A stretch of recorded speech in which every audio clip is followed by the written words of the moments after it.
Hello students, welcome to our YouTube channel Ved Science Foundation, and as you know, board has released their sample paper for the term 1 of session 2021 to 2022. तो अभी हम discuss करने वाले हैं कैसे कैसे changes हुए हैं और मॉक टेस्ट की तरह ये काम करेगा जो सैम्पल पेपर है। इसमें हम डिस्कस करेंगे कैसे पैटर्न चेंज हुआ है, तैयारी कैसे करेंगे, how to change a way to study, कैसे सारे चेंजेस अपने आप में लेके आने हैं, and how to shift from that subjective question paper to the objective one. So in this video we are going to see the difference and the tricks to study about your board examination. So let's start to discuss about this a sample paper of different subjects, and for that also you need to download a app that is Ved Prep app, and in that app you are going to get the mock test for this board examination and NTSC examination. So be ready for this and download this app right now if you want to get mock test and more questions of this type so that your practice of boards can boost up. Alright students, let's see, check out the video. Hello my dear friends, my name is Adil and I welcome you on our YouTube platform Ved Science Foundation, an exclusive YouTube channel जहां पर हम आपको class 9th और class 10th के लिए prepare कराते हैं with the help of your textbook that is of NCERT. Very good. So बच्चा, today we have met to discuss, we have got our sample papers from CBSE.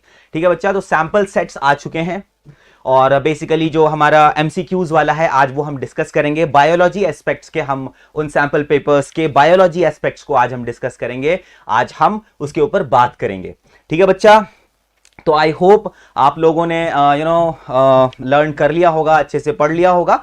चलो let's see कि हमने कहां तक लर्न किया है, हमने कहां तक समझा है। Let us discuss it. ठीक है, तो बच्चा, before going on to further I would request all of you guys to please do like, share and subscribe this video and do subscribe our channel and share this video as much as possible बच्चा। ठीक है, जब तक आप videos को share नहीं करोगे कैसे ज्यादा से ज्यादा बच्चों तक ये बात पहुंचेगी बच्चा? तो please do share it as much as you can. ठीक है बच्चा, please do. Thank you so much. चलिए बच्चा, शुरू करते हैं। तो जो हमारा सबसे पहला सवाल है बच्चा, आप अगर बहुत ध्यान से देखेंगे, समझने की कोशिश करेंगे, तो आप यहां देखें बच्चा, जब भी क्वेश्चन आए ना बच्चा, हमेशा सबसे पहले क्वेश्चन को बहुत ही एकदम शांत होकर के उस क्वेश्चन को सबसे पहले रीड करिए, समझने की कोशिश करिए। एक बार नहीं, 2 बार करिए, क्योंकि इस वाले एग्जामिनेशन में जो आप बोर्ड एग्जाम आप दोगे बच्चा, इसमें टाइम यू कैन मैनेज, है ना, कोई कॉम्पिटिटिव एग्जामिनेशन नहीं है, you can manage the time. ठीक है बच्चा, तो सबसे पहले जो सबसे अहम चीज है, कोई भी MCQ आपके पास आएगा ना बच्चा, try to read it very calmly, बहुत दिमाग को ठंडा करके फिर आप पहले उसको पढ़िए, सवाल को पढ़िए, तब उसके बाद ऑप्शंस की तरफ आइए। ठीक है बच्चा, तो सवाल को हम पहले क्या करेंगे, पढ़ेंगे। सुनिए, carefully study the diagram of the human respiratory system. हमें इस डायग्राम को पढ़ना है ह्यूमन रेस्पिरेटरी सिस्टम के। ठीक है, with levels A, B and C। यहां पर अल्टीमेटली 1 2 3 4 लिख दिया गया है, तो आप इसको 1 2 3 एंड 4 लिख दीजिए। ठीक है जी, select the option which gives the correct identification and main function or characteristics। तो देखिए बच्चा, हमें इसके अगेंस्ट इसका फंक्शन, इसका फंक्शन, इसका फंक्शन एंड इसका फंक्शन हमें बताना है। ठीक है बच्चा, तो ये रहा आपका सवाल। सवाल है बच्चा कि इसमें से आउट ऑफ दीज 4 कौन सा ऑप्शन बिल्कुल सही है। देखिए बच्चा, आप यहां से देखिएगा, पहले में क्या है बच्चा, what is this, this is what, this is trachea, है ना बच्चा, this is what, this is trachea. इसके अंदर रिंग्स होते हैं, कार्टिलेजिनस रिंग्स होते हैं, जो इसको कोलैप्स होने से बचाता है। एग्जैक्टली, ठीक है बच्चा, ठीक है जी। उसके बाद पहला है ट्रैकिया, दूसरा क्या है बच्चा, ये आप देख रहे हो, ये जो देख रहे हो ना, ये कट्स, ये तो एंड कट्स ऑफ रिब्स आपको दिख रहा है। ये क्या है बच्चा, ये डायफ्राम है बच्चा। और ये जो 3rd नंबर पे आप देख रहे हो, ये क्या है बच्चा, एल्व्यूलाई है। ये जो अंदर में छोटे छोटे जो आप देख रहे हो ना, ये सारे what are these are alveoli, air sacs होता है ना बच्चा। ठीक है जी, और ये रिब केज है बच्चा। ठीक है, आगे देखते हैं, चलिए सवाल पढ़ते हैं। The trachea it is supported by bony rings for conducting inspired air. क्या बोनी रिंग होता है? कार्टिलेजिनस रिंग्स होते हैं बच्चा, बोनी नहीं होता। जो ट्रैकिया होता है ना बच्चा, उसके अंदर कार्टिलेजिनस रिंग्स होते हैं, बोनी रिंग्स नहीं होते। वेरी गुड, बहुत अच्छे। रिब्स क्या है, व्हेन वी ब्रीथ आउट, आप खुद करके देखो, ब्रीद इन करा तो रिब केज खुला, और जब व्हेन ब्रीथ आउट, है ना, ब्रीथ इन करा तो your rib cages get expanded and when जब ब्रीद आउट करा, ब्रीद इन करा तो रिब्स एक्सपैंड करा, और ब्रीद आउट कर रहे हैं तो आपके रिब केज कॉन्ट्रैक्ट कर रहे हैं। यहां क्या लिखा हुआ बच्चा, ribs when we breathe out ribs are lifted, no no no no, lips are suppressed. When we breathe in तो रिब्स तब लिफ्ट होता है, समझ आया? तो ये वाला भी गलत है, ठीक है। एल्वियोलाई क्या होता है बच्चा, thin walled sac like structure for exchange of gases. Of course alveoli का यही काम ही है। एक्चुअल गैसियस एक्सचेंज लंग के अंदर कहां होता है मेरा बच्चा, एल्वियोलाइज में होता है, बिल्कुल सही। तो ये तो मुझे बिल्कुल सही लग रहा है। Diaphragm is pulled up when we breathe in, when we breathe in diaphragm क्या पुल होता है, नहीं, नहीं होता, ठीक है जी। तो बेसिकली बच्चा का जो करेक्ट आंसर होगा वो होगा सी नंबर। दैट मींस आपसे सवाल क्या पूछा जा रहा था कि select the option which gives the correct identification and main function of the characteristic, ठीक है। तो आइडेंटिफिकेशन क्या है बच्चा, थर्ड नंबर क्या आइडेंटिफाई हो रहा है आपके साथ, थर्ड क्या है, एल्वियोलाई है, ठीक है, एल्वियोलाई है। और एल्वियोलाई का मेन काम क्या है बच्चा, गैसियस एक्सचेंज का काम है, ठीक है। तो correct answer for the first number in biology is C. समझ आया आपको, समझ आया? चलिए नेक्स्ट क्वेश्चन पे चले हम। देखिएगा बच्चा, फिर से क्वेश्चन को ध्यान से पढ़िएगा। Identify the option that indicates the correct enzyme that is secreted in the location A, B and C. बच्चा ए क्या है, माउथ है, बकल कैविटी है। ए क्या है बच्चा, बकल कैविटी है, बकल कैविटी है, ठीक है जी। और आपका सेकंड क्या है बच्चा, दैट मींस बी क्या है, वो है आपका स्टमक। क्या है बच्चा, स्टमक है। और आपका थर्ड क्या है बच्चा, वो क्या है बच्चा, स्मॉल इंटेस्टाइन है, स्मॉल इंटेस्टाइन है, ठीक है जी बच्चा। अब आप मुझे बताइएगा बकल कैविटी में कौन सा सबसे पहले डाइजेशन कहां शुरू होती है बच्चा, आपके बकल, आपके मुंह के अंदर शुरू होती है। और वहां पर एक एंजाइम लगता है, इसको सेलेवरी अमाइलेज कहा जाता है, जो आपके सलाइवा में प्रेजेंट होता है, जो स्टार्च को डाइजेशन वहीं से शुरू कर देता है, स्टार्च की डाइजेशन को। तो सबसे पहले फर्स्ट में क्या होगा बच्चा, अमाइलेज। तो मुझे लग रहा है देखिए ये वाला सही है, अमाइलेज। सेकेंड वाला बच्चे, स्टमक में एक पेप्सिन होता है बच्चे, तो पेप्सिनोजेन होता है, पेप्सिनोजेन होता है। फिर जब वो HCl, जैसे आपको पता है इसके अंदर क्या होता है, पेप्सिनोजेन। फिर जैसे ही स्टमक के वॉल्स के थ्रू जब HCl रिलीज होता है ना बच्चा, तो ये पेप्सिनोजेन पेप्सिन में कन्वर्ट हो जाता है, पेप्सिन में कन्वर्ट हो जाता है। और ये पेप्सिन बच्चा एक ऐसा एंजाइम है, ठीक है, जो प्रोटीन को डिग्रेड करता है, प्रोटीन के डाइजेशन में हेल्प करता है। तो ध्यान रहे, पेप्सिन जो है एक प्रोटीन डाइजेस्टिंग एंजाइम है जो आपके स्टमक में प्रेजेंट होता है। तो सेकंड नंबर पे आपको पता है कि पेप्सिन होगा। और तीसरे में बच्चा पैनक्रिएटिक जूस के अंदर, है ना, पैनक्रिएटिक जूस के अंदर बच्चे आपको क्या होता है, आपको पता है, सबसे पहले आपको पता है पैनक्रिएटिक अमाइलेज होता है, साथ साथ आपको लाइपेज होता है, एंड आपको क्या होता है, ट्रिप्सिन होता है बच्चा।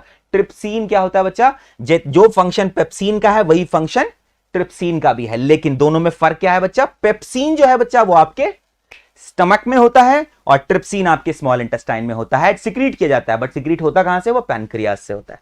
समझ आया बच्चा? तो दोनों का काम क्या है, पेप्सिन एंड ट्रिप्सिन का प्रोटीन डाइजेशन का काम है। डाइजेशन में क्या होता है बच्चा, कॉम्प्लेक्स चीजों को जब हम खाते हैं तो उसको सिंपलर फॉर्म में तोड़ना। तो सिंपलर फॉर्म ऑफ प्रोटीन क्या है बच्चा, अमाइनो एसिड्स। तो अमाइनो एसिड्स में प्रोटीन को तोड़ तोड़ करके अमाइनो एसिड्स में कन्वर्ट करने का काम है ना, पेप्सिन एंड ट्रिप्सिन का है, प्रोटीन के डाइजेशन में काम होता है, ठीक है बच्चा। यहां से समझ आया, इसका करेक्ट आंसर क्या हो जाएगा, B. Very good, next question पे चलते हैं। Opening and closing of stomata pore depends on, आपको पता है कि स्टोमेटा एक किडनी शेप्ड स्ट्रक्चर होता है, इस तरह का स्ट्रक्चर होता है ना, इस तरह का। इसको क्या कहा जाता है बच्चा, गार्ड सेल्स कहा जाता है। इसको क्या कहा जाता है, गार्ड सेल्स कहा जाता है। जब पानी एंटर करेगा ना बच्चा इसके अंदर, पानी जब इसके अंदर एंटर करेगी तो ये स्वेल करेगा। तो क्या करेगा बच्चा, ये स्वेल कर जाता है, स्वेल कर जाकर के ये स्टोमेटल पोर जो है वो ओपन हो जाती है। पानी जब इसके अंदर, जब आपके गार्ड सेल्स के अंदर वाटर इनटेक होता है, वाटर जब गार्ड सेल के अंदर आती है तो वो स्वेल करती है। स्वेल करने से क्या होता है कि ये जो है ना पोर्स खुल जाते हैं, पोर्स खुल जाते हैं। तो स्टोमेटल पोर खुल जाती है तब जब इस गार्ड सेल के अंदर वाटर का इनलेट होता है। Water when enters the guard cell, it makes the guard cell swell and this is how stomata is opened। और अगर अब इसी से अगर पानी निकल जाए बच्चा, अगर इसी से पानी निकल जाए बच्चा तो क्या होगा ना, सारे पानी अगर बाहर आ जाए, ठीक है, तो ये फ्लैसिड हो जाता है। देखिए मैं आपको बता रहा हूं, ये क्या होता है ना, ये ऐसे फ्लैसिड हो जाएगा, फ्लैसिड हो, बिल्कुल सिकुड़ सा जाएगा, ठीक है। तो फ्लैसिड हो जाने की वजह से क्या होगा कि स्टोमेटल पोर जो है इसके बंद हो जाएंगे। तो पानी जब एंटर करेगा स्टोमेटा के अंदर, दैट मींस गार्ड सेल्स के अंदर, तो क्या होगा बच्चा, गार्ड सेल स्वेल करेगी, स्वेल करने के बाद स्टोमेटा खुलेगा, ओपनिंग होगी, और जब पानी निकल जाएगा गार्ड सेल से, पानी निकल जाएगा तो वो फ्लैसिड हो जाएगा, तो वो सिकुड़ जाएगा, सिकुड़ने की वजह से स्टोमेटल पोर बंद हो जाते हैं। तो इसका करेक्ट आंसर क्या होगा बच्चा, opening and closing of stomatal pore depends upon water concentration in the guard cell. पानी का कंसंट्रेशन जितना ज्यादा होगा स्टोमेटल पोर ओपन होंगे, अगर पानी नहीं होगा, कम होगा, तो स्टोमेटल पोर बंद होंगे। समझ आया बच्चा, बहुत अच्छे, ठीक है बच्चा। चलिए ये क्वेश्चन आ गया समझ में, इसका करेक्ट आंसर क्या होगा, डी। वेरी गुड, आगे बढ़े फोर्थ नंबर क्वेश्चन के ऊपर। चलिए बच्चा, फोर्थ नंबर क्वेश्चन आप देखेंगे बच्चा, the figure given below shows a symmetric plan of blood circulation in humans with labels 1 to 4, first, second, third and fourth.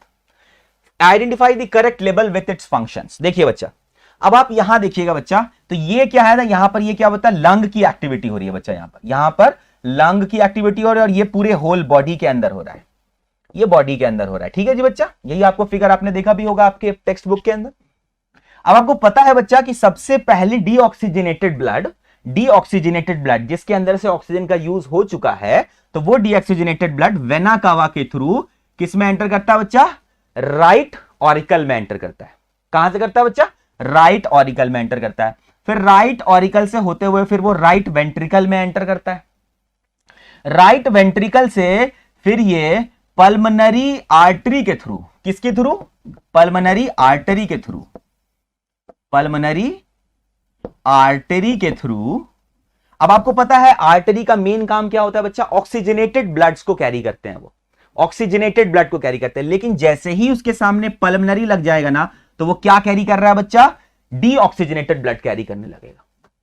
समझ रहे हैं, ठीक है। यहां से तो लेफ्ट राइट वेंट्रिकल से पल्मनरी आर्टरी के थ्रू, नाम लिख लीजिएगा। सबसे पहले क्या हुआ, सबसे पहले आपने क्या बता, वेना कावा, वेना कावा से होते हुए कहां पर डीऑक्सीजनेटेड ब्लड एंटर करी, आपको पता है कि वो आपके राइट ऑरिकल में एंटर करी, फिर आपके राइट वेंट्रिकल में गई, फिर उसके बाद पल्मनरी आर्टरी के थ्रू, पल्मनरी आर्टरी के थ्रू वो कहां तक ट्रेवल करके गई बच्चे, लंग में गई। लंग में एक्चुअल गैसेस एक्सचेंज हुआ, कहां हुआ, एल्वियोलाई के अंदर हुआ। फिर वहां से बच्चा पल्मनरी वेन के थ्रू, पल्मनरी वेन के थ्रू बच्चा, आपको पता है वेन का काम आपके बॉडी के अंदर क्या है कि वो डीऑक्सीजनेटेड ब्लड कैरी करती है। बॉडी के अंदर जो डीऑक्सीजनेटेड ब्लड्स हैं वो उसको कैरी करती है, ठीक है बच्चा। तो पल्मनरी अगर उसके सामने लग गया तो उसका फंक्शन बदल जाता है। वेन का काम डीऑक्सीजनेटेड ब्लड को कैरी करना है, लेकिन अगर उसके नाम के सामने पल्मनरी जुड़ गया, दैट मींस अब वो उसका उल्टा काम करेगा। पहले वो डीऑक्सीजनेटेड करता था, अब वो ऑक्सीजनेटेड ब्लड कैरी करने लगेगा।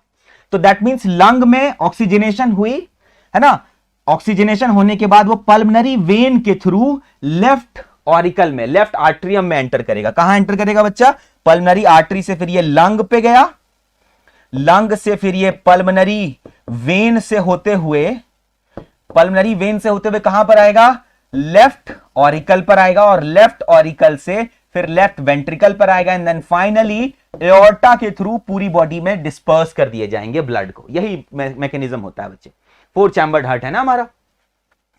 अब यहां से देखिएगा सबसे पहला क्या है बच्चा, आप ये मुझे बताओ, दिस इज क्या है, this is pulmonary vein, this is pulmonary vein. चलिए ये तो सही है। Takes impure blood from body parts, क्या ये काम कर रहा है ये, तो ये पहला तो गलत है। पल्मनरी वेन क्या करता है बच्चा, प्योर ब्लड लेता है, लंग से लेके हार्ट तक पहुंचाता है, लंग्स टू हार्ट, है ना। और pulmonary artery impure blood from heart to lung. ध्यान रखिएगा, कॉन्सेंट्रेट रहिएगा, बहुत अच्छे से समझ में आ जाएगा आपको। अब बच्चा देखिए पल्मनरी आर्टरी की बात है, takes blood from lung to heart, lung to heart तो ये ला रहा है ना बच्चा, पल्मनरी वेन ला रहा है ना, हार्ट टू लंग जो पहुंचा रहा है वो पल्मनरी आर्टरी है, तो ये भी गलत है ना। अब दूसरा देखिएगा कि aorta takes blood from heart to the body parts, जी। तो एओर्टा के थ्रू जो है बच्चा, लेफ्ट वेंट्रिकल के बाद वो एओर्टा के थ्रू होल बॉडी में डिस्पर्स कर दी जाती है। तो ये तो मुझे सही लग रहा है, takes blood from the heart, heart से वो ब्लड लेता है और पूरी बॉडी पार्ट्स तक पहुंचाता है। बच्चा, तो यहीं से वो एओर्टा, ये जो बच्चा आप देख रहे हो ये एओर्टा है, और एओर्टा निकलते हुए पूरी बॉडी में डिस्पर्स कर जाती है। तो ये वाला तो मुझे सही लग रहा है, बिल्कुल सही है ये। वेना कावा, 4th पॉइंट भी डिस्कस कर लेते हैं। Vena cava takes blood from body parts to the right auricle, auricle में लाता है। वेना कावा क्या करता है? Blood from body parts. Of course vena cava का काम क्या है? डीऑक्सीजनेटेड ब्लड जो है बच्चा, डीऑक्सीजनेटेड ब्लड है ना, डीऑक्सीजनेटेड ब्लड आपका पूरी बॉडी से कहां पर लाता है? राइट ऑरिकल में लाता है, एंड देन फिर राइट वेंट्रिकल में लाता है, और राइट वेंट्रिकल से लेकिन चला जाता है। तो लेकिन इसमें ज्यादा करेक्ट आंसर कौन है? आइडेंटिफाई द करेक्ट लेवल्स पे भी ध्यान देना है हमें। तो देखिए पल्मनरी, दूसरा वाला क्या है बच्चा? दूसरा तो पल्मनरी आर्टरी नहीं, ये तो बिल्कुल ही गलत है। तीसरा देखिएगा, तीसरा क्या है? तीसरा, ये तीसरा जो पॉइंट है, तीसरा क्या एओर्टा है? तीसरा तो पल्मनरी आर्टरी है, तो नहीं, तो तीसरा भी गलत है अगर यहां से मिलाया जाए। और चौथा क्या है बच्चा? Vena cava. ये तो आपको पता है कि होल बॉडी से वर्क करता, तो वेना कावा वाला जो आंसर होगा सही होगा, है ना। यहां ध्यान ये देने की जरूरत है कि हमें इन नंबर्स पे भी ध्यान देना है। पहला नंबर क्या है बच्चा? ये पल्मनरी वेन है, तो यहां पल्मनरी वेन लिखा है। चलिए अब इसके फंक्शन की बात करते हैं, तो इसका फंक्शन गलत था। दूसरा जो हम देख रहे हैं कि ये है बच्चा, जो दूसरा हम देख रहे हैं ये एओर्टा है, लेकिन इसके जगह पे क्या लिखा हुआ है? पल्मनरी आर्टरी, लेकिन ये गलत है, तो इसको भी आगे नहीं देखेंगे। फाइनली तीसरा जो आप देख रहे हो बच्चा कि ये जो है बच्चा वो पल्मनरी आर्टरी है, लेकिन उसकी जगह पे यहां पर एओर्टा लिखा हुआ है, जो कि ऑलरेडी गलत है। चौथा जो लिखा हुआ है वो बिल्कुल सही नामांकन किया हुआ है, जिसका कि नाम वेना कावा है, जो होल बॉडी से डीऑक्सीजनेटेड ब्लड को ला करके राइट ऑरिकल तक पहुंचाता है। वेरी गुड, समझ आ गया? अच्छे से समझ आ गया ना बच्चा लोगों को? चलिए आगे बढ़ते हैं। Identify the phase of circulation which represents in the diagram of heart given below. Arrow indicates contraction of this chamber. बच्चा ये आपको पता है कि ये राइट ऑरिकल है, ये क्या है बच्चा? राइट वेंट्रिकल है, ये लेफ्ट ऑरिकल है, और ये लेफ्ट वेंट्रिकल है। ठीक है जी। अब आपको पता है बच्चा कि जैसे ही आपको पता है कि ये सुपीरियर वेना कावा और ये inferior vena cava, superior inferior vena cava, superior ऊपर बॉडी से, इंफीरियर नीचे वाली बॉडी से डीऑक्सीजनेटेड ब्लड को लाती है और ला करके राइट ऑरिकल में डाल देती है। अब यहां से फिर ये ब्लड जो है वो लेफ्ट वेंट्रिकल में, राइट और वेंट्रिकल में एंटर करती है। ठीक है बच्चा। और यहां के बाद से, यहां से फिर वो लंग में जाती है, और लंग से जो ब्लड है वो राइट ऑरिकल में एंटर करती है। राइट ऑरिकल से फिर वो ऑक्सीजनेटेड ब्लड लेफ्ट ऑरिकल से लेफ्ट वेंट्रिकल में एंटर करती है। तो बच्चा आप ध्यान दोगे, यहां पर लिखा हुआ है कि indicates contraction of the chambers. अगर आपने हार्ट के फंक्शंस को पढ़ा होगा बच्चा कि जब दबेगा तो इसका मतलब यहां से ब्लड पुश की जाएगी। तो ऑफ कोर्स जब लेफ्ट राइट वेंट्रिकल दबेगा, ये वाला देखिएगा, ये वाला वेंट्रिकल जब दबेगा तो यहां से कनेक्शन कहां पर है? लंग पे है। और अगर ये वाला लेफ्ट वाला दबेगा तो लेफ्ट का कनेक्शन एओर्टा के थ्रू होल बॉडी में है। तो अब यहां ध्यान दीजिएगा, तो अब इन दोनों को अगर आप कॉन्ट्रैक्ट करोगे तो क्या होगा? अगर आप लेफ्ट एंड राइट वेंट्रिकल को कॉन्ट्रैक्ट करोगे तो क्या होगा? तो राइट वेंट्रिकल की कॉन्ट्रैक्शन की वजह से डीऑक्सीजनेटेड ब्लड हार्ट से पुश होकर के लंग तक पहुंच जाएगा। ठीक है जी। और लेफ्ट वेंट्रिकल में पुश की वजह से, कंप्रेशन की वजह से, है ना, ये आपके कॉन्ट्रैक्शन की वजह से क्या हो जाएगा कि सारे ऑक्सीजनेटेड ब्लड जो लेफ्ट वेंट्रिकल में थे वो एओर्टा के थ्रू होल बॉडी में ट्रांसफर कर दिए जाएंगे। ठीक है।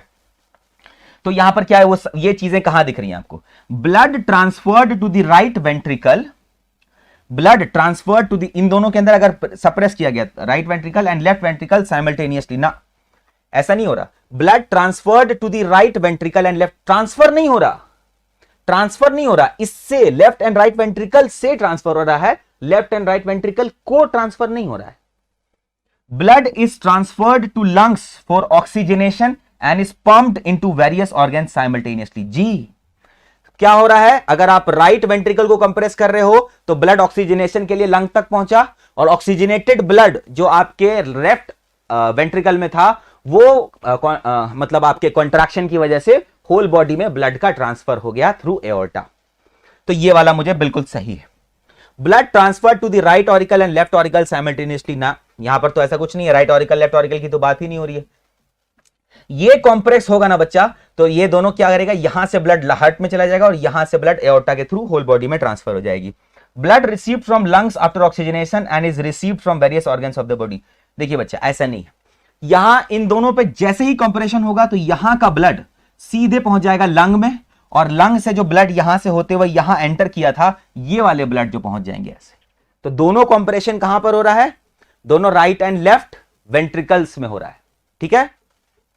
तो इसका जो करेक्ट आंसर होगा कि ब्लड इज ट्रांसफर टू, अगर राइट ऑरिकल जो कंप्रेस हो रहा है तो ब्लड है वो कहां ट्रांसफर हो रही है? For lung, to the lung for oxygenation, and जो लेफ्ट वेंट्रिकल से ब्लड क्या पंप हो रहा है? Various organs of the body simultaneously, और साथ हो रहा है ये दोनों। तो लब एंड डब साउंड सुना है बच्चा? पहले right and left auricle compress करती है ना, कॉन्ट्रैक्ट करती है, तो उससे क्या होता है कि ब्लड जो है इधर और इधर एंटर करती है। फिर उसके बाद ये लब साउंड होता है। फिर डब साउंड जैसे होती है तो लेफ्ट एंड राइट वेंट्रिकल से कॉम्प्रेशन होती है। तो फिर आपको पता है कॉम्प्रेशन से लेफ्ट ऑरिकल से राइट वेंट्रिकल से ब्लड लंग में जाएगा और लेफ्ट वेंट्रिकल से ब्लड पूरी होल बॉडी में ट्रांसफर हो जाएगा। उसका करेक्ट आंसर क्या हो जाएगा? बी। लब में क्या होता है? दोनों right and left auricles compress होते हैं, तो क्या होते हैं? तो ब्लड जो है बच्चा, वो ब्लड क्या होता है? वो ब्लड राइट ऑरिकल से राइट वेंट्रिकल में ट्रांसफर होते हैं और लेफ्ट ऑरिकल से लेफ्ट वेंट्रिकल में ट्रांसफर होते हैं, से लब साउंड क्रिएट होती है। उसके बाद फिर डब साउंड क्रिएट होती है कि फिर ये कॉन्ट्रैक्शन जो right and left ventricle contract करते हैं। समझ आया आपको? समझ आ गया ना? चलिए, and do, yes, please, I would request all of you guys to please like, share and subscribe our channel Ved Science Foundation, है ना, and do share this video as much as possible। चलिए बच्चा, अब ये आप diagram आप ध्यान से देखेंगे, ठीक है, और इसके बाद फिर इसके आगे वाले क्वेश्चन है। बच्चा ये क्या है? ये तो आपको पता है बकल कैविटी आपका मुंह है, ये सेकंड नंबर लिवर है, तीसरा स्मॉल इंटेस्टाइन है ना, और चौथा भी latter part of the small intestine है, ठीक है। अब यहां पर आप मिलाने की कोशिश करेंगे, देखिए यहां पे क्या क्या है। सबसे पहले length of is this depend on the organism eat. सबसे पहला क्या है बच्चा? इसमें से कौन होगा? सबसे पहला क्या था बच्चा? मुंह था ना आपका, बगल कैविटी थी। तो अब इसमें देखिएगा, इसमें से आउट ऑफ क्या हो जाएगा? The length of this depends on food of the organisms Yeats, initial phase of starch digestion increases the efficiency of lipase enzyme action, this site for the complete digestion of carbohydrate, protein and fats। बच्चा आपको पता है आपके मुंह के अंदर सबसे पहले है ना किसका? Initial phase of starch digestion हो जाता है। तो फर्स्ट का ए होगा, फर्स्ट का क्या होगा? सॉरी, बी होगा। तो फर्स्ट का बी आपको कहां कहां दिख रहा है? इसमें दिख रहा है और इसमें दिख रहा है। चलिए सेकंड पे आते हैं। सेकंड क्या था बच्चा? सेकंड आप देख रहे हो लिवर है, ठीक है। सेकंड क्या है बच्चा? सेकंड लिवर है। अब आप लिवर की देख लीजिए, तो लिवर का काम क्या है बच्चा? This increases the efficiency of lipase enzyme activity. Lipase का क्या होता है बच्चा? मैंने आपको लिवर के फंक्शन के बारे में बताया था ना, है ना। लिवर क्या करता है बच्चा? आपको कौन सा एंजाइम भेजता है? Bile juice. बाइल जूस का कोई ऐसा केमिकल एक्शन नहीं होता, बस वो क्या करता है ना कि बड़े फैट ग्लोब्यूल्स को तोड़ के छोटे छोटे फ्लैट ग्लोब्यूल्स में तोड़ देता है, ताकि उस पर लाइपेज एंजाइम एक्ट कर सके और फिर फर्दर उसको फैटी एसिड में और ग्लिसरॉल में तोड़ कर सके, और फैटी एसिड एंड ग्लिसरॉल में वो उसको तोड़ सके, ठीक है बच्चा। तो दूसरे का क्या हो जाएगा? लिवर क्या करता है बच्चा? Increases the efficiency of lipase enzyme action. How? Lipase का काम क्या है बच्चा? फैट का डाइजेशन, लिपिड का डाइजेशन, ठीक है बच्चा। तो लिपिड का डाइजेशन के लिए पहले तो लिवर बाइल जूस को भेजता है, ताकि बड़े फैट ग्लोब्यूल जो है वो टूट टूट के छोटे छोटे हो जाएं, ताकि उस पर लाइपेज एंजाइम एक्ट कर सके। तो इसीलिए सेकंड का जो ऑप्शन होगा वो होगा सी। सेकंड का सी कहां दिख रहा है? चलिए सेकंड का सी दिख रहा है आपको, मतलब बी आपको आंसर हमें पता चल गया कि बी सही है। तीसरा क्या है बच्चा? तीसरा क्या चीज था? देखिएगा, तीसरा अपर पार्ट ऑफ स्टमक से जैसे ही बाहर निकला है, तो तीसरा क्या हो रहा है बच्चा? ठीक है, तीसरा है आपका this is the site for complete digestion of carbohydrates, proteins and fat. आपको पता है कि प्रॉपर कंप्लीट डाइजेशन कहां पर होती है? स्मॉल इंटेस्टाइन में होती है ना, स्मॉल इंटेस्टाइन में। जी हां बिल्कुल। तो थर्ड का क्या हो जाएगा? डी। थर्ड का डी। और फोर्थ का क्या हो जाएगा? लास्ट फोर्थ क्या है बच्चा? फोर्थ देख लीजिएगा, फोर्थ आपका लास्ट वाला पोर्शन है इंटेस्टाइन का, ठीक है जी। तो फोर्थ में क्या हो जाता है? Finally the length of it this depends on the food of the organisms eat. तो स्मॉल इंटेस्टाइन का साइज, लार्ज इंटेस्टाइन का साइज क्या होगा कि वो कौन सा ऑर्गेनिज्म है? आपको पता है कि सेल्यूलोज को डाइजेस्ट करने के लिए, जैसे आप अगर और की बात कर लें, अगर आप हर्बीवोरस एनिमल्स की बात कर ले, तो उनके इंटेस्टाइन्स काफी बड़े होते हैं, लंबे होते हैं इन रेस्पेक्ट ऑफ कार्निवोरस में। तो क्यों होता है बच्चा? क्योंकि वहां पर उनको सेल्यूलोज खाते हैं, सेल्यूलोज को डाइजेस्ट होने में काफी टाइम लगता है, काफी पॉलीसेकेराइड होता है, बहुत सारे ग्लूकोज आपस में लिंक्ड होते हैं, तो काफी बड़ा सा स्टार्च का मॉलिक्यूल, बाकी कॉम्प्लेक्स स्टार्च का मॉलिक्यूल बनता है, तो उसके ऊपर एक्ट करना, उसको बहुत टाइम लगता है उसको डाइजेस्ट करने में, ठीक है बच्चा, इसीलिए उनका इंटेस्टाइन काफी लंबा होता है। और कार्निवोर्स जितने भी होंगे उनका इंटेस्टाइन्स काफी छोटा होता है साइज का, ठीक है बच्चा। तो इंटेस्टाइन का जो लेंथ है बच्चा वो किस पे डिपेंड करेगा कि कौन सा फूड वो खाता है। तो लेंथ लंबी किसकी होगी, हर्बीवोरस की, और लेंथ छोटी किसकी होगी, कार्निवोरस की, ठीक है बच्चा, समझ आया। तो थर्ड का क्या, फोर्थ का क्या हो जाएगा, ए। तो इसका करेक्ट आंसर क्या हो जाएगा, बी। गुड, आगे बढ़े। चलिए अब ये सवाल पड़ेगा बच्चा कि in which of the following groups of organisms blood flows through the heart only once during one cycle of passage. एक बार, सिंपल, आपको पता है हमारा हार्ट कितने चैम्बर्ड हार्ट है बेटा, 4 चैम्बर्ड हार्ट है, और उसके अंदर आपको पता है एक बार तो हार्ट में ब्लड आती है, फिर वो लंग में जाती है, और लंग से वापस हार्ट में आती है, और हार्ट से पूरे बॉडी में ट्रांसफर कर दी जाती है। तो मतलब 2 बार ब्लड हमारे हार्ट के अंदर आती है, एक बार डीऑक्सीजनेटेड, एक बार ऑक्सीजनेटेड। लेकिन जब आपका हार्ट 2 चैम्बर्ड हो तब जो है ना ब्लड सिर्फ एक बार ही एंटर करती है, सिर्फ एक बार ही हार्ट के अंदर एंटर करती है, एक बार ही साइकिल। हमारे यहां क्या हुआ कि एक बार एंटर करी, फिर लंग में गई, फिर लंग से फिर वापस हार्ट में आई, और हार्ट से फिर वापस गई, तो 2 बार हार्ट में आई ब्लड। लेकिन 2 चैम्बर्ड हार्ट होता है तब उनमें ना क्या होता है, सिर्फ एक बार ही ब्लड हार्ट के थ्रू एंटर करती है और निकल जाती है, ठीक है जी, और लंग से ही पूरे बॉडी में ट्रांसफर कर दिया जाता है, ठीक है बच्चा।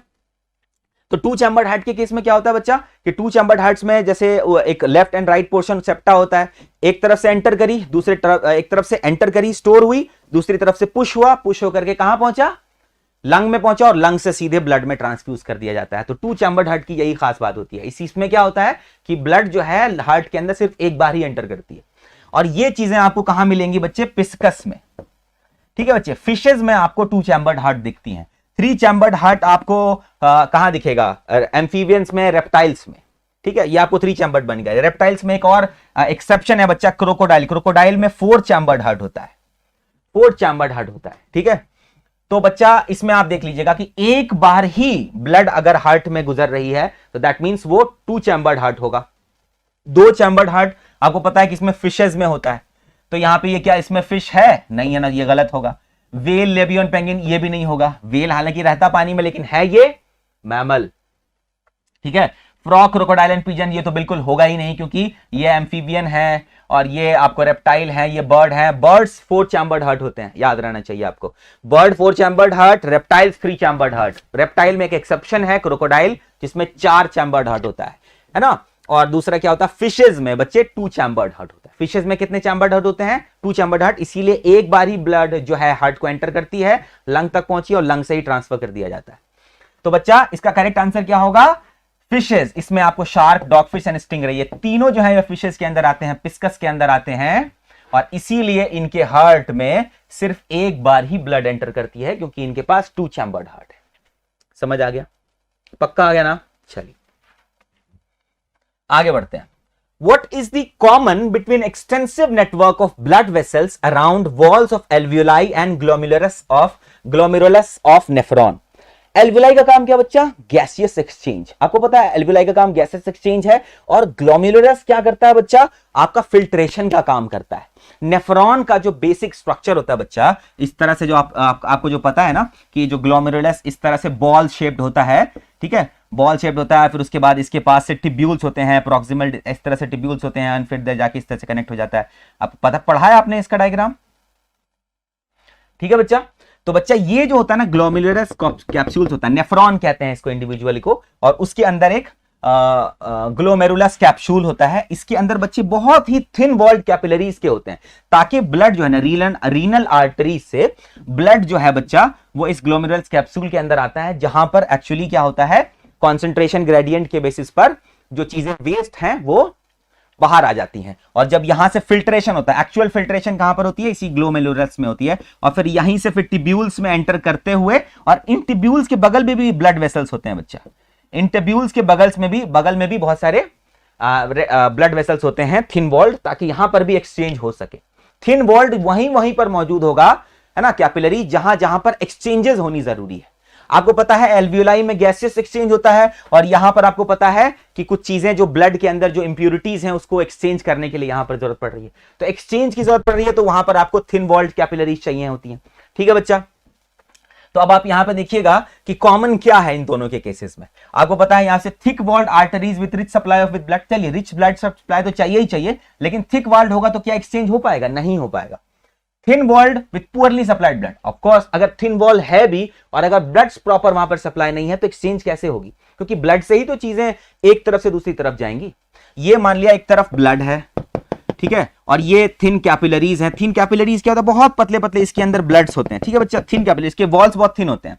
ठीक है, तो बच्चा इसके अंदर क्या होता है ना, अब इसके पास में ये ग्लोमेरुलस कैप्सूल है, तो इनके अंदर से जो चीजें जो इनको इधर जानी है हायर कॉन्सेंट्रेशन से लोअर कॉन्सेंट्रेशन की तरफ मूव कर जाती है, इस तरह से ये मूव कर जाती है। अगर ये वाला जो वॉल है, ये वॉल जो अगर बहुत थिक होगा तो क्या ट्रांसफर हो पाएगा? नहीं हो पाएगा ना। इसीलिए thick walled capillaries poorly supplied, ये भी नहीं होगा। फाइनली थिन वॉल्ड भी चाहिए और वहां पर बहुत अच्छे से ब्लड सप्लाई भी चाहिए, तभी जाके वहां पे एक्सचेंज हो सकेगा। तो इसका करेक्ट आंसर क्या हो जाएगा बच्चा? डी। समझ आ गया? पक्का? चलिए बच्चा अगले सवाल पर आते हैं। ये सवाल को जरा ध्यान से पढ़ेंगे हम। Plant use completely different process for excretion. हमारी तरह तो नहीं है, हमारा एक प्रॉपर एक्सक्रीटरी ऑर्गन है, उसके अंदर प्यूरिफिकेशन ऑर्गन है, उसके बाद फिर बेसिकली फिर वो यूरेथ्रा से होते हुए बाहर आता है। आपको पता है पूरी यूरिनरी आपकी बॉडी का एक्सक्रीशन। अब इसमें आपको प्लांट से कंपेयर करना है कि कौन सा प्रोसेस प्लांट के अंदर नहीं होता एक्सक्रीशन के लिए। ये ध्यान देना, नहीं होता। पहला ऑप्शन है they can get rid of excess water by transpiration. Yes, ये ऐसा होता है प्लांट के अंदर। प्लांट के अंदर जब पानी एक्सेस अमाउंट में होती है तो स्टोमेटा खुल जाते हैं। तो ट्रांसपिरेशन क्या होता है? Excessive loss of water. मतलब क्या होता है? जो एक्सेस पानी है ना, वो सनलाइट के इफेक्ट की वजह से वो क्या होता है? प्लांट के पार्ट्स बॉडी से निकल जाता है। तो they selectively filter toxin substance through the leaves. बच्चा ये नहीं होता, टॉक्सिन्स को फिल्टर नहीं करते। वो एक्चुअली क्या करते हैं ना, लीव्स के अंदर बहुत कुछ टॉक्सिक पार्ट्स अगर उनके प्लांट बॉडी में डेवलप हो जाता है तो वो उसको ला करके लीफ में जमा कर लेते हैं, और लीफ को फिर धीरे धीरे लीफ टूट के गिर जाती है। मतलब क्या होता है कि एक्चुअली क्या हो सकता है कि लीफ ना वहां पर एक्चुअली जमा किया जाता है ना, गैदरिंग सब, मतलब आप बहुत सारे जो टॉक्सिन्स हैं वो लीव्स में जमा कर लिए जाते हैं और फिर लीफ टूट के गिर जाती है। तो इस तरह से बॉडी से, प्लांट बॉडी से जो टॉक्सिन्स हैं वो बाहर निकल जाते हैं। लेकिन ऐसा नहीं कि कोई फिल्ट्रेशन नहीं हो रहा है, वहां पे स्टोरेज हो रही है टॉक्सिन्स की, लीव्स के अंदर स्टोरेज की जाती है। तो ये मुझे लग रहा है ये गलत है। ये मतलब ऐसा इस तरह से प्लांट एक्सक्रीशन नहीं करती। Waste product are stored and resins and gums in the old xylem. बिल्कुल सही है, प्लांट ऐसा एक्सक्रीशन प्रोसीजर अपनाती है। They excrete waste materials into the soil around them. Yes, they do. They actually do. तो इसमें कौन सा प्रोसीजर जो है एक्सक्रीशन का प्लांट इस्तेमाल नहीं करती? वो है ये। B number is the correct answer for this question. के इसमें क्या लिखा हुआ है? They selectively filter toxic substance through the leaves. They don't filter the toxic substance. They accumulate with toxic substance in the leaves and finally leaves fall down. This is how they get rid of toxics. ठीक है बच्चा? तो इसका correct answer क्या हो जाएगा? B. अगला सवाल है बच्चा, which of the following group of organism food material is broken down outside the body and then absorbed? आपको बच्चा हमने अपने प्रीवियस लेक्चर्स में आपको समझाया है autotrophic mode of nutrition and heterotrophic mode of nutrition. Heterotrophic mode of nutrition में मैंने आपको होलोजोइक मोड ऑफ न्यूट्रिशन बताया था, जिसमें अगर आप फूड कॉम्प्लेक्स फूड खाते हो तो वो एक डाइजेशन प्रोसेस के थ्रू घूमता है, जाता है, जो हम we human are also following holozoic mode of nutrition, heterotrophic mode of nutrition. उसमें क्या होता है, जब आप कॉम्प्लेक्स फूड्स को अपने पेट के अंदर लेते हो तो उसके अंदर ब्रेक डाउन होता है, कॉम्प्लेक्स मटेरियल जो है वो टूटते हैं छोटे छोटे पार्ट्स में। ठीक है, कॉम्प्लेक्स से वो सिंपल हो जाते हैं एंड देन फाइनली आप उसको अपने बॉडी में ट्रांसफर, ब्लड के फॉर्म पे आ जाती है, ब्लड में आ जाती है and then finally we use it. उसको होलोजोइक कहते हैं। फाइनली सैप्रोफिटिक को क्या कहते हैं बच्चा, की सारी डाइजेशन बॉडी के बाहर ही हो जाती है और बाहर से फिर वो जो सिंपलर चीजों को है, जो प्लांट है या ऑर्गेनिज्म है, वो उसको एब्जॉर्ब कर लेता है, क्योंकि उसके पास मैकेनिज्म नहीं है कि वो उस कॉम्प्लेक्स चीजों को अपने बॉडी के अंदर सिंपलर फॉर्म पे ला सके। तो पहले ही एंजाइमेटिक एक्टिविटी की वजह से वो कॉम्प्लेक्स चीजों को बाहर ही सिंपल फॉर्म पे तोड़ देता है, फिर वो उसको बॉडी में एब्जॉर्ब करता है। तो ये आपको बेसिकली सैप्रोफाइट्स में मिलता है, सैप्रोफाइट्स में मिलता है। और सैप्रोफाइट सबसे ज्यादा कौन थे बच्चा?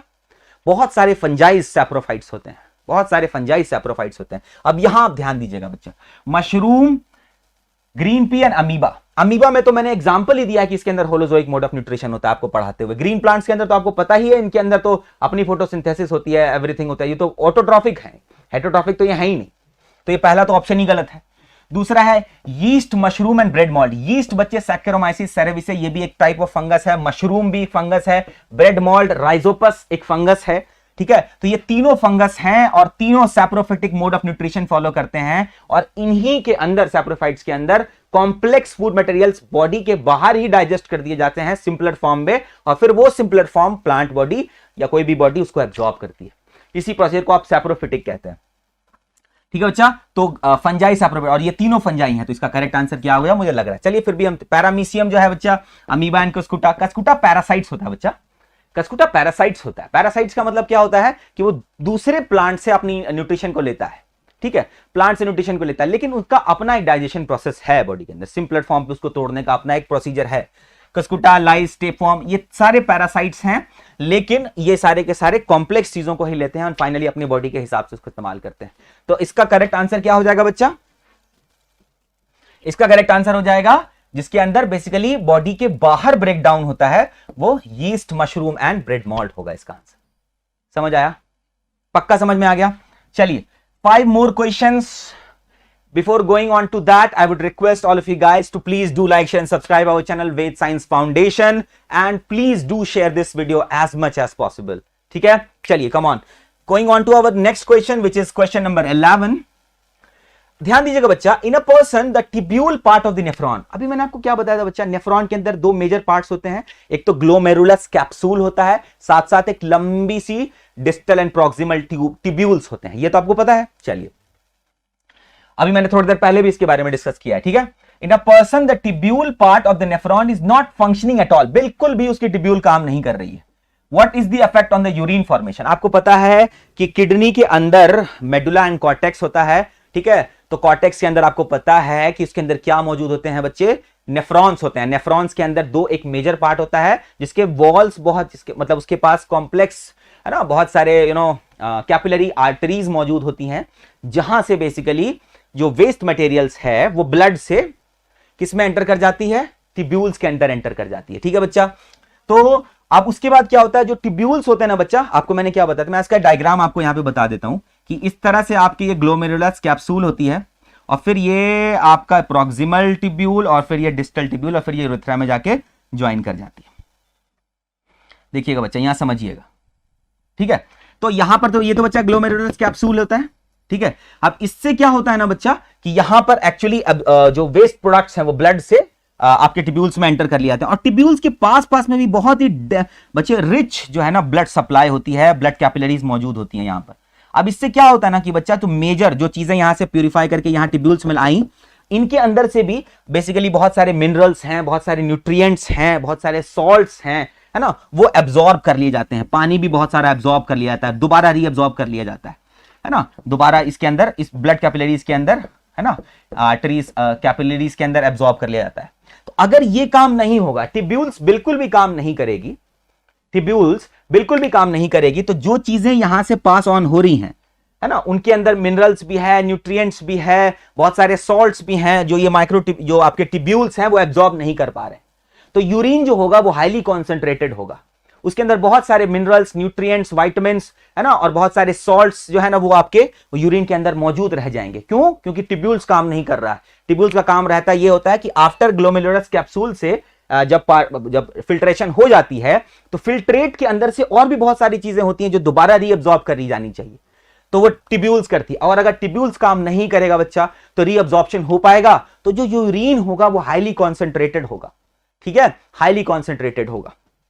तो यहां पर देखिए, urine will not be form, ऐसा नहीं है, यूरिन फॉर्म होगा, यूरिन फॉर्म होगा। अगर ग्लोमेरुलस प्रॉपर्ली काम नहीं करेगा तो यूरिन फॉर्म नहीं होगा, लेकिन यहां पर टिब्यूल की बात हो रही है।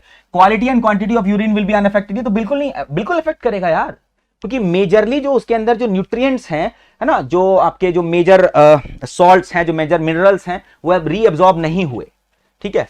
तो urine is more concentrated, yes, urine ज्यादा कॉन्सेंट्रेटेड होगा। क्यों ज्यादा कॉन्सेंट्रेटेड होगा? क्योंकि एब्जॉर्प्शन नहीं हो पा रही है, जो मेजर मिनरल्स एंड न्यूट्रिएंट्स को वापस ब्लड के अंदर आ जाना था वो नहीं हो पा रही है, तो वो ब्लड में ही रह जा रही है, तो कॉन्सेंट्रेशन ज्यादा बढ़ जाएगा ना यूरिन का बच्चा। और यूरिन मोर डाइल्यूटेड, ये तो गलत है, तो इसका करेक्ट आंसर क्या हो जाएगा, urine will be more concentrated अगर उसका टिब्यूल काम नहीं करेगा तो। ठीक है बच्चा, समझ आया आपको? आगे बढ़ते हैं।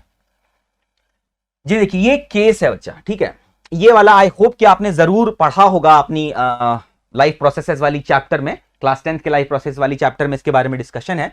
पढ़ लेते हैं इसके बारे में क्या है। The figure shown below represents an activity to prove the requirement for photosynthesis, है ना, फोटोसिंथेसिस होना है। During this activity 2 healthy potted plants were kept in a dark for 72 hours. क्यों रखा हमने इसको 72 आवर्स के लिए डार्क में? ताकि इसके अंदर के जो स्टार्च है ना बच्चा, स्टार्च क्या होता है, स्टार्च क्या होता है, जब प्लांट मैन्युफैक्चर करती है ग्लूकोज तो वो स्टोरेज जो होता है प्लांट के अंदर वो स्टार्च के फॉर्म पे होता है। तो लीव्स के अंदर भी स्टार्च के फॉर्म पे जो प्लांट अपना प्रोडक्ट जो है वो स्टोर करके रखती है। 72 घंटे तक अगर आपने इसको सनलाइट प्रोवाइड नहीं करी तो इससे क्या हो रहा है कि सारे स्टार्च इसके कंज्यूम हो जा रहे हैं, इस्तेमाल कर लिए जा रहे हैं प्लांट के थ्रू। उसके बाद क्या हुआ, हमने फिर 72 घंटे तक उसको रखा। फाइनली फिर हमने उसको धूप में लाया और धूप में ला करके एक जार में उसको बंद कर दिया, जार में बंद कर दिया और नीचे वैसलीन से इसको पूरा एक प्लेट के ऊपर रख करके वैसलीन से जार एयर टाइट कर दिया। एयर टाइट कर दिया तो अंदर में एक अमाउंट ऑफ एयर है, इसके अमाउंट में एक एयर है।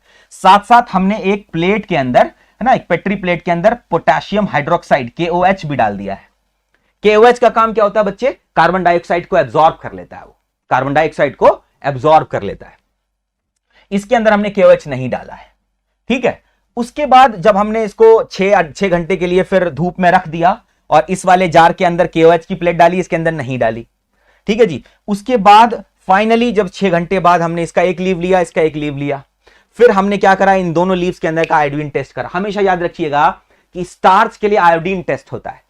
किसी भी पार्टिकुलर कंपाउंड के अंदर अगर स्टार्च मौजूद होगा तो वो आयोडीन के इंटरेक्शन पर ब्लू ब्लैक कलर, बहुत dark blue black colour acquire कर लेता है। तो जहां भी आयोडीन टेस्ट आपको पॉजिटिव दिखेगी वहां पर कलर ब्लू एंड ब्लैक हो जाता है, ठीक है, ज्यादा ब्लूइश ब्लैक हो जाता है, ठीक है।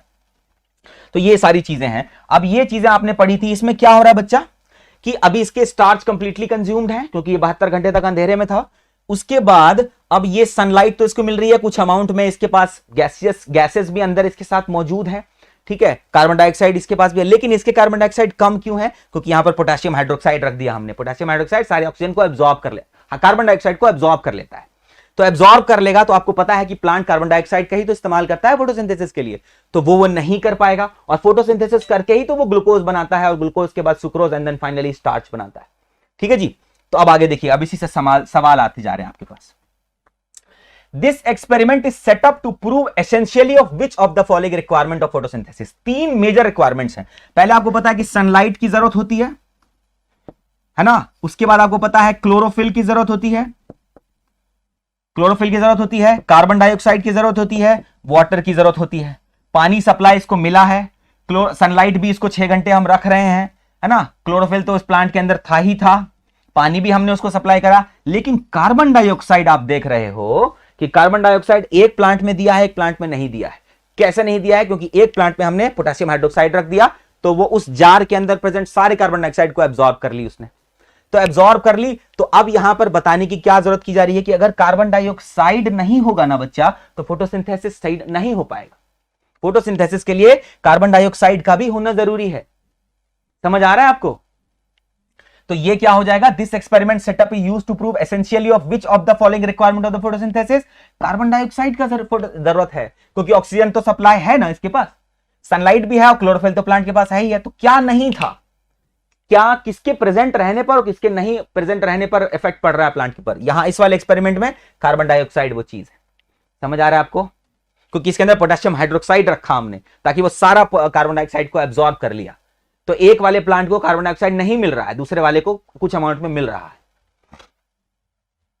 चलिए, the function of potassium hydroxide is to absorb carbon dioxide. अभी जस्ट बताया मैंने आपको, क्या बताया बच्चा, पोटेशियम हाइड्रोक्साइड जो होता है बच्चा ये क्या करता है, कार्बन डाइऑक्साइड को एब्जॉर्ब कर लेता है। चलिए 14th नंबर सवाल है कि which of the following statement shows the correct result of iodine test performed on the leaf of plant X and plant Y respectively. ध्यान दीजिएगा, यहां से देखिएगा, एक्स वाले में आप देख रहे हो कि इसके पास तो कार्बन डाइऑक्साइड है नहीं और वाई के पास कार्बन डाइऑक्साइड है, ठीक है जी, वाई के पास कार्बन डाइऑक्साइड है। बाकी क्लोरोफिल भी इसके पास है, सनलाइट भी इसको मिल रही है, क्लोरोफिल इसके पास भी है, सनलाइट इसमें भी मिल रही है। लेकिन अब कार्बन डाइऑक्साइड नहीं है जो कि बहुत जरूरी है फोटोसिंथेसिस में। तो फोटोसिंथेसिस करके अगर वो ग्लूकोज बनाएगा, ग्लूकोज से फिर स्टार्च बनाएगा, तो वो सिर्फ इसी के पास हो पाएगा, इसके पास तो नहीं हो पाएगा, क्योंकि इसके पास तो कार्बन डाइऑक्साइड है ही नहीं, क्योंकि सारे इसके कार्बन डाइऑक्साइड कौन एब्जॉर्ब कर ले रहा है? Potassium hydroxide. ठीक है, तो इसके पास स्टार्च होगा, वाई वाले के पास स्टार्च होगा, क्योंकि क्या होता है बच्चा, प्लांट प्रोड्यूस ग्लूकोज करती है, उसको ट्रांसपोर्ट दो ग्लूकोज को मिला दिए सुक्रोज में करती है, और बहुत सारे ग्लूकोज के मॉलिक्यूल्स इकट्ठा एक जोड़ के तैयार कर दिए जाए तो वो स्टार्च बनता है। क्या बनता है? स्टार्च। और प्लांट जो है अपने अंदर स्टोरेज वो स्टार्च के बेसिस पे, स्टार्च के फॉर्म पे करती है। ठीक है बच्चा, तो इसके पास कार्बन डाइऑक्साइड नहीं था तो ये स्टार्च नहीं बना पाया, और ये स्टार्च बना पाया क्योंकि इसके पास थोड़े अमाउंट में कार्बन डाइऑक्साइड मौजूद था। अब हम यहां से आते हैं, तो एक्स के पास स्टार्च नहीं होगा और वाई के पास स्टार्च होगा। आया ना? चलिए, अब जिनके पास स्टार्च होगा, अगर एक्स के पास स्टार्च नहीं है, एक्स के पास स्टार्च नहीं है, तो वो क्या आयोडीन सॉल्यूशन में ब्लू ब्लैक देगा? ब्लू ब्लैक नहीं देगा, क्योंकि इसके पास स्टार्च है ही नहीं। और अगर वाई के पास स्टार्च है, क्यों स्टार्च है? क्योंकि इसके पास कार्बन डाइऑक्साइड का सप्लाई था, है ना। एक्स के पास कार्बन डाइऑक्साइड का सप्लाई नहीं है, वाई के पास कार्बन डाइऑक्साइड का सप्लाई है, तब है तो ये स्टार्च बना पाया, और स्टार्च बना पाया तो ये फिर ब्लू ब्लैक कलर देगा। तो फिर ये क्या करेगा? Blue black colour iodine solution से मिलाने के बाद ये ब्लू ब्लैक कलर शो करेगा। तो यहां से अब पढ़ लेते हैं कि blue black colour would be obtained on the leaf of plant x. Plant x पे ब्लू ब्लैक कलर ऑब्टेन्ड होगा? नहीं होगा ना, क्योंकि ये स्टार्च बना ही नहीं पा रहा, तो ये तो पहला तो गलत ही है। दूसरा है कि blue black colour would be obtained on the leaf of plant Y. जी बिल्कुल, अगर लीफ को तोड़ करके फिर हम उसको आयोडीन टेस्ट करेंगे तो इसकी लीफ पर, वाई वाली लीफ के ऊपर आपको ब्लू ब्लैक दिखेगा। क्यों? क्योंकि उनके अंदर स्टार्च मौजूद है। क्यों स्टार्च मौजूद है? क्योंकि उनको कार्बन डाइऑक्साइड की सप्लाई की गई ताकि वो फोटोसिंथेसिस कर पाए। ठीक है, red colour would B obtain from the leaf, तो ये तो रेड एंड वाली तो बात ही नहीं हो रही है। आयोडीन टेस्ट में हमेशा याद रखिएगा ब्लू एंड ब्लैक कलर आता है, dark blue and black colour आता है। अगर आयोडीन, अगर वो है उसके अंदर आयोडीन, तो ब्लू ब्लैक कलर आ जाएगा। तो इसका करेक्ट आंसर क्या हो जाएगा बच्चा? बी हो जाएगा। वाई वाला जो प्लांट है उसके अंदर स्टार्च था, और इसकी वजह से जब उसके लीफ को हमने आयोडीन सॉल्यूशन में डाला तो हमें ब्लू एंड ब्लैक कलर देखने को मिला। डन। चलिए, फाइनली ये तो बहुत हल्का सा सवाल है बच्चा कि which of the following steps can be followed for making apparatus tight. अब बच्चा एक बात बताइए, placing the plant on glass plate, चलिए ये तो करेंगे हम।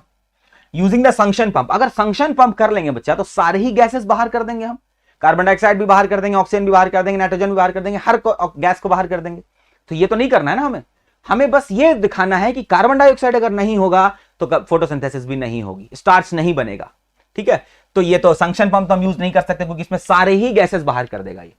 हमें सिर्फ और सिर्फ कार्बन डाइऑक्साइड हटाना है, और हटाने के लिए हम क्या कर रहे हैं? सिर्फ पोटेशियम हाइड्रोक्साइड यूज कर रहे हैं। पोटेशियम हाइड्रोक्साइड कार्बन डाइऑक्साइड को एब्जॉर्ब कर लेता है, प्लांट को इस्तेमाल करने नहीं देता। Applying vaseline to seal the bottom of jar, जी ताकि कोई एक्स्ट्रा बाहर से सप्लाई ना हो सके, इसीलिए सील कर देते हैं हम। ठीक है, and then finally creating vacuum कर देंगे तो बच्चा उसका कोई गैस ही नहीं होगा, तो उस जगह पे क्या प्लांट सर्वाइव कर पाएगी? नहीं कर पाएगी। तो इसका करेक्ट आंसर क्या हो जाएगा? फर्स्ट, क्योंकि ये हम करेंगे और थर्ड करेंगे, तो first and third will be the correct answer. Cool. So I hope कि आपके क्वेरीज सॉल्व हो गई होंगी, और आपको इन क्वेश्चंस के जरिए कुछ नए इंफॉर्मेशंस भी जरूर हासिल हुए होंगे, और आपके कॉन्सेप्ट्स पहले से कहीं ज्यादा बेहतर और बेहतर क्लियर हो गए होंगे। So thank you so much for being with us in this video. Before ending this video, I would request all of you guys to please share this video as much as possible to your friends and your classmates, to your known, and also if you are new to our channel, to please press the bell icon also and do subscribe us. Thank you so much. This was Adil Amin.